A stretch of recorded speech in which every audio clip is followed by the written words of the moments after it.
यूं जमी पे बैठ आसमान देखता है, परों को खोल जमाना सिर्फ उड़ान देखता है। हेलो दोस्तों, स्वागत है आपके अपने YouTube channel Vineet coaching classes पर। आज हम कक्षा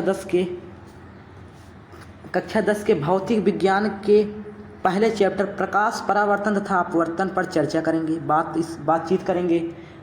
तो देखिए, प्रकाश का परावर्तन एवं अपवर्तन, तो इस पर जब चर्चा करेंगे, देखिए प्रकाश होता क्या है। देखिए प्रकाश एक प्रकार की ऊर्जा है। क्योंकि देखिए वो सूर्य हमें ऊर्जा देता है, सूर्य हमें प्रकाश भी देता है एवं ऊर्जा भी देता है। इसके बाद देखिए, यदि प्रकाश ना होता तो हमें वस्तुएं देखने में हम देख ही नहीं सकते। अगर प्रकाश ना होता है तो हम वस्तुएं देख ही नहीं सकते।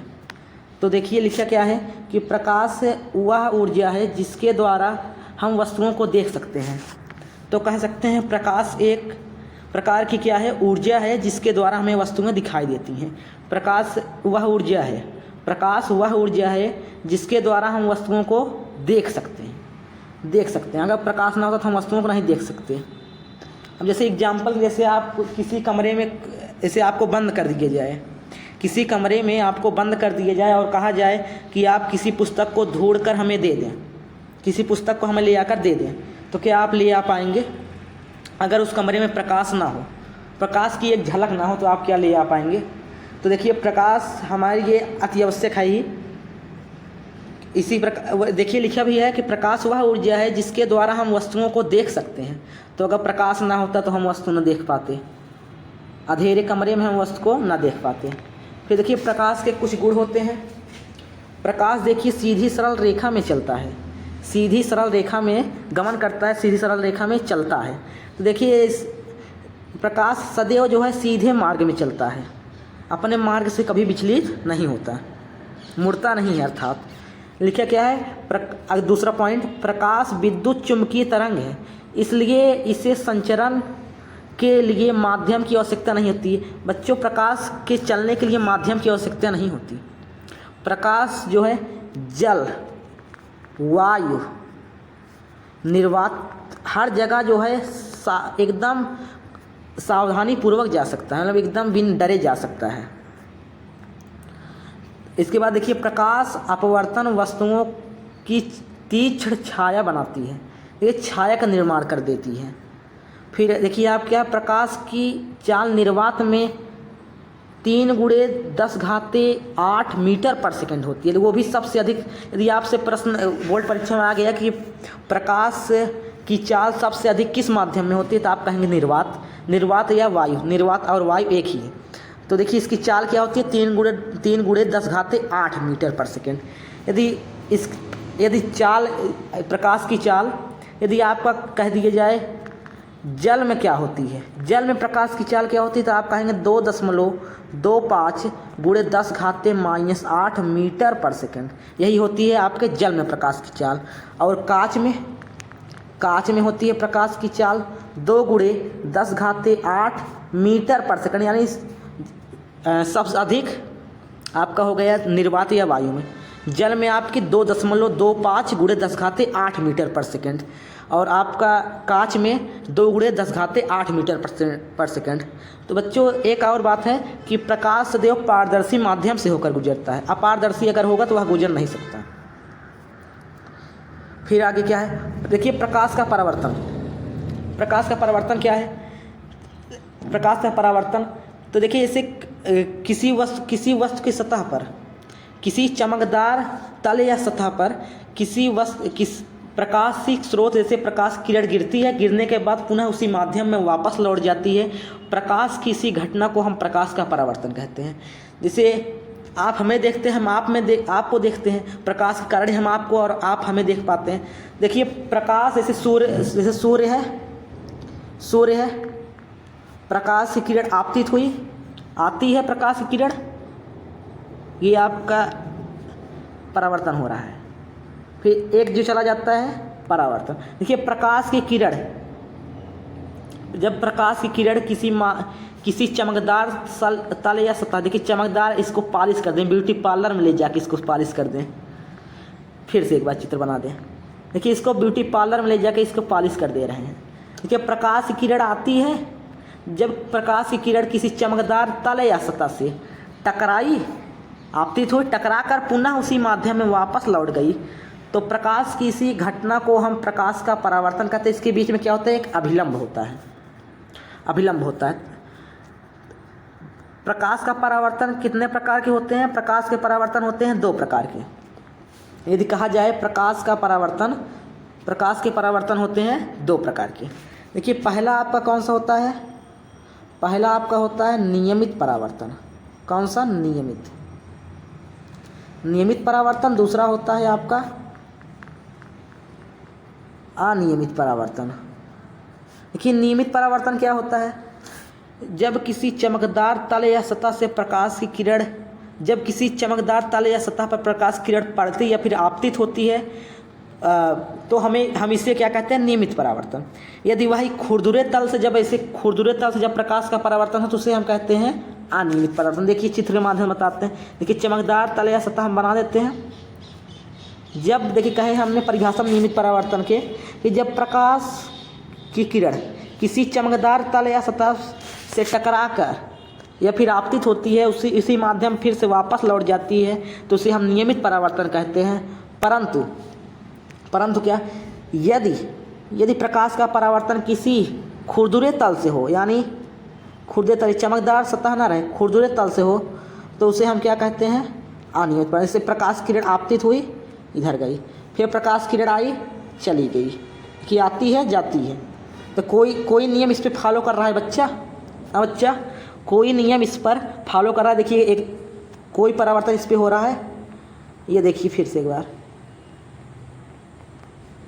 चमकदार खुरदुरे तल से इसका परावर्तन हो रहा है। देखिए प्रकाश किरण आई, चाहे जिधर चली जा रही, कोई इस पर नियम फॉलो हो रहा है।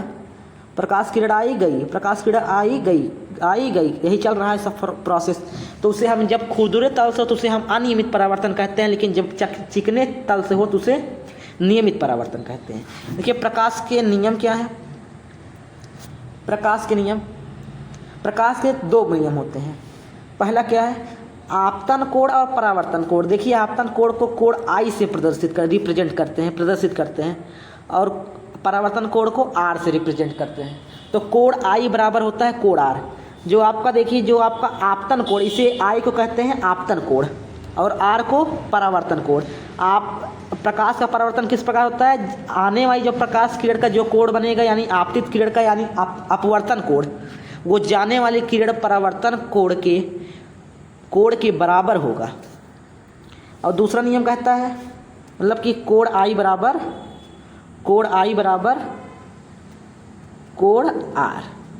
होगा, कोण आई बराबर कोण आर। फिर अगला नियम कहता है, आपतित किरण दर्पण के आपतन बिंदु पर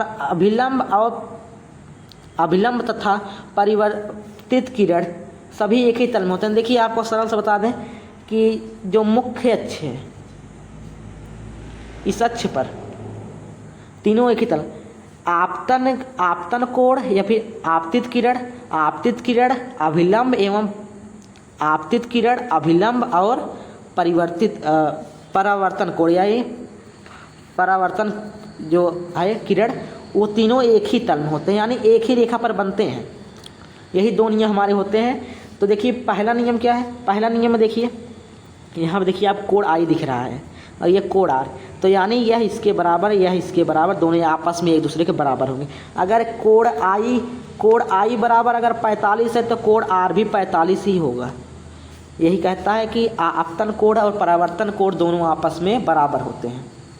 फिर आपतित किरण दर्पण के आपतन बिंदु पर अभिलंब तथा परिवर्तित किरण सभी एक ही तल में होते हैं, यानी जो आपका आपतित किरण, परावर्तित किरण एवं अभिलंब तीनों एक ही तल में स्थित होते हैं। अब देखिए जो आने वाली किरण होती है उसे आपतित किरण कहते हैं। जो जाने वाली किरण होती है प्रकाश के परावर्तन के बाद जब जाती है, जब प्रकाश किरण, उसे परावर्तित किरण कहते हैं। एवं जिसके बीच में जो एक लंब डाला होता है उसे अभिलंब कहते हैं। और इस तल को कहते हैं मुख्य अक्ष। और ये आपतन कोण और परावर्तन कोण बचा। देखिए अभिलंब और आपतित किरण के बीच का बना कोण आपतन कोण कहलाता है। अभिलंब और परावर्तित किरण के बीच का कोण परावर्तन कोण कहलाता है। यहाँ तक क्लियर होगा। आगे चलते हैं। देखिए प्रतिबिंब क्या होता है? प्रतिबिंब वहाँ बनता है जिस बिंदु पर कम से कम दो परिवर्तित किरण प्रतिच्छेद करती हैं या प्रतिच्छेदित प्रतीत होती हैं, वहीं पर प्रतिबिंब बनता है। प्रतिबिंब क्या है? प्रतिबिंब वहाँ बनता है जिस बिंदु पर कम इसको बना लीजिए, कम से कम दो परिवर्तित किरणें प्रतिच्छेद करती हैं या फिर प्रतिच्छेद करती हुई प्रतीत होती हैं, उसे हम प्रतिबिंब वहीं पर बनता है। फिर देखिए प्रतिबिंब दो प्रकार के होते हैं। एक आपका होता है वास्तविक प्रतिबिंब और आभासी प्रतिबिंब। दो ही प्रकार के हमारे पास प्रतिबिंब बनते हैं, एक होता है आभासी प्रतिबिंब, एक होता है वास्तविक प्रतिबिंब। तो देखिए अंतर दोनों में क्या है? पहला वास्तविक प्रतिबिंब में यह तब बनता है जब प्रकाश की किरणें वास्तव में प्रतिच्छेदित करती हैं। वास्तव में जब प्रकाश किरण जब किसी चमकदार तरल या सतह पर प्रतिच्छेद करती हैं, काटती हैं, तो उसे हम क्या कहते हैं? आपका वास्तविक प्रतिबिंब बनता है तब वहाँ पर। और आभासी में यह तब बनता है जब प्रकाश की किरणें प्रतिच्छेद होती हैं, प्रतीत होती हैं। देखिए यहाँ पर आपका देखिए छोटा देखिए ट्रिक समझिए कि यहाँ पर देखिए वास्तव में जब प्रतिच्छेद करे और जब केवल प्रतीत हो तो उसे आभासी, जब वास्तव में करे तो उसे वास्तविक प्रतिबिंब बनता है, और जो प्रतीत होती है उसे आभासी प्रतिबिंब। फिर लिखा है इसे पर्दे पर प्राप्त कर सकते हैं, इसे पर्दे पर प्राप्त नहीं कर। देखिए आभासी इसे पर्दे पर जो है प्राप्त नहीं कर सकते, और ये वास्तविक पर्दे पर प्राप्त हो सकता है। फिर वास्तविक प्रतिबिंब उल्टा बनता है। वास्तविक प्रतिबिंब कैसा बनता है? उल्टा। सदैव याद रखिएगा, परीक्षा में बार बार आता है, मोस्ट इम्पॉर्टेंट है कि वास्तविक प्रतिबिंब उल्टा बनता है। ऐसे कि आप कोई क्वेश्चन दे देगा और आपसे पूछेगा कि प्रतिबिंब कैसा बनता है, तो आप यदि आपका वास्तविक आ रहा है तो आप जानेंगे कि आपका प्रतिबिंब उल्टा बन रहा है। जैसे आपका प्रतिबिंब जैसे बन रहा है, ये आपका जैसे कोई वस्तु है, ए है, बी है, तो देखिए वास्तविक में कैसा बनेगा? ये उल्टा बन जाएगा, ये हो जाएगा बी डैश ए डैश, इस प्रकार से आपका बनेगा, उल्टा बन जाएगा, मतलब पलट जाएगी। फिर देखिए आभासी प्रतिबिंब सदैव सीधा, याद रखिएगा आभासी प्रतिबिंब सदैव ही सीधा बनता है और वास्तविक प्रतिबिंब सदैव ही उल्टा बनता है। फिर आपका समतल दर्पण द्वारा बना प्रतिबिंब किस प्रकार का होता है? देखिए आपका समतल दर्पण द्वारा, देखिए समतल दर्पण आपके सामने है। फिर लिखा है किस प्रकार बनता है? देखिए आभासी एवं सीधा बनता है। जो आपका प्रतिबिंब होगा सदैव क्या होगा? आभासी एवं सीधा होगा, आभासी एवं सीधा होगा। फिर आगे लिखा है कि प्रतिबिंब का आकार वस्तु के आकार के बराबर। देखिए जो आपका प्रतिबिंब का आकार होगा वही बिंब का आकार होगा, मतलब जो आपका वस्तु को जितना आकार होगा, जो यहाँ पर जो वस्तु बनती है वो भी सदैव ही, जैसे अगर ए की बनी है वस्तु तो ए डैश की बन जाएगी, मतलब थोड़ा परिवर्तित हो जाएगी। इसके बाद आकार दोनों का क्या होगा? बराबर होगा। लिखा यही है कि प्रतिबिंब का आकार वस्तु के आकार के बराबर होता है। प्रतिबिंब दर्पण के उतने पीछे बनता है जितने पीछे दर्पण से दूरी होती है, यानी जितने दूरी पर आप इसको रखेंगे उतनी ही दूरी पर ये बनेगा। यानी कि अगर यू बराबर यू, लेकिन ये वस्तु की दूरी है, ये प्रतिबिंब की दूरी है, इसलिए आपका सिंबल चेंज हो जाते हैं। तो देखिए जितनी दर्पण से जितनी दूरी पर आप वस्तु को रखेंगे, प्रतिबिंब बनने के बाद भी उतनी ही दूरी पे आपका प्रतिबिंब बनेगा। जैसे आपने यहाँ पे रखा था इतनी ही दूरी दोनों को बनेगा, बराबर एकदम दोनों को बराबर बनेगा। फिर आपका अगला कहता है कि प्रतिबिंब दर्पण के उतने पीछे, ये बात हो गए। प्रतिबिंब पार्श्व परिवर्तित होता है, पार्श्व परिवर्तित होता है, एक ही है। तो देखिए प्रतिबिंब पार्श्व रूप से जो है परिवर्तित होता है। देखिए पार्श्व परिवर्तन क्या होता है आपको बता दें, जब बता ही रहे हैं बता दें कि पार्श्व प्रतिबिंब क्या होता है। पार्श्व परिवर्तन, इसमें वस्तु का बायां भाग प्रतीत होता है, यानी उल्टा। जैसे आप जो यदि आप दाएं तरफ खड़े हैं तो आपको दिखेगा हम बाएं तरफ खड़े हैं। तो लिखा क्या है? इसमें वस्तु भाग बायां भाग प्रतीत होता है और बायां भाग दायां होता है। यानी यदि आप LHS में खड़े हैं, LHS यानी लेफ्ट हैंड साइड में यदि आप खड़े हैं तो आपको RHS दिखेगा, यानी राइट हैंड साइड। यदि आप इस राइट हैंड साइड में खड़े हैं तो आपको दिखेगा लेफ्ट हैंड साइड। यही दोनों में अंतर है। फिर आपका क्या है, आपका अगला है कि आपका आ गया गोलीय दर्पण।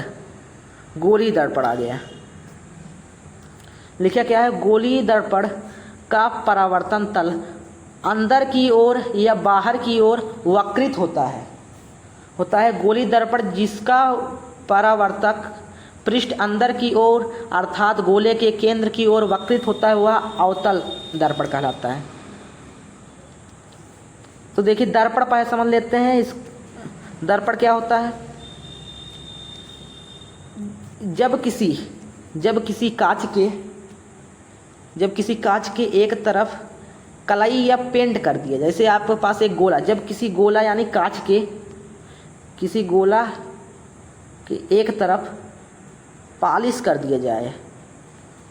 देखिए जब कांच रहता है दोनों तरफ हमें आर पार दिखाई, कांच और दर्पण में यही अंतर है कि जब आप कांच रहेंगे तो आप आर पार यानी पारदर्शी देख सकते हैं, लेकिन जैसे ही आप दर्पण की बात करेंगे उसमें देखिए दर्पण और कांच में थोड़ा सा की अंतर है कि उसमें कांच में पॉलिश नहीं होती और जो दर्पण होता है उसमें पॉलिश होती है। तो आप परिभाषा बना सकते हैं अपने मन से कि जब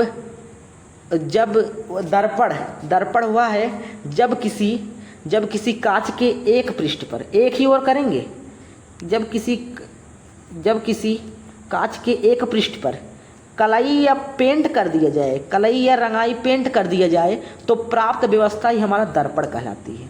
प्राप्त व्यवस्था क्या कहलाएगी, दर्पण कहलाएगी। इतना याद रखिए बस कि जब किसी कांच के एक पृष्ठ पर कलई या पेंट कर दिया जाए तो प्राप्त व्यवस्था दर्पण कहलाती है। दर्पण दो प्रकार के होते हैं, एक होता है आपका गोलीय दर्पण, दूसरा होता है अवतल दर्पण।